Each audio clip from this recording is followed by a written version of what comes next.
Co je ta první věc, kterou všichni řeší, když chtějí skvělý web?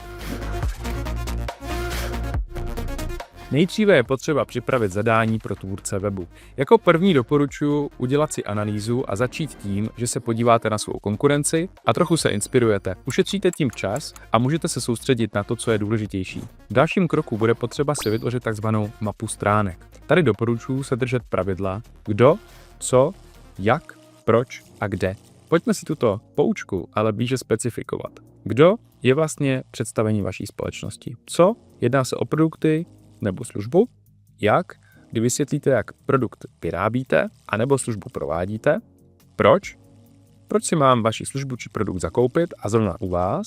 A kde? Kde vás jednoduše dohledají a mohou vás kontaktovat. Určitě vám doporučuji si sepsat podrobně specifikaci vašich produktů nebo služeb a hlavně vypíchnout důvody, proč váš produkt či službu bych si měl zakoupit. Zásadním bodem je analýza zákazníka a jeho nákupních zvyklostí. Musíte vědět, co potřebuje slyšet proto, aby si váš produkt nebo službu koupil. Posledním zásadním krokem je se podívat na váš obchodní proces a zamyslet se, jestli nedokážete část toho procesu dát na webové stránky. Například sofistikovanější obchodní formulář, případně konfigurátor nebo e-shop. Pokud si s tím nevíte rady, ozvěte se nám, rádi vám s tím pomůžeme.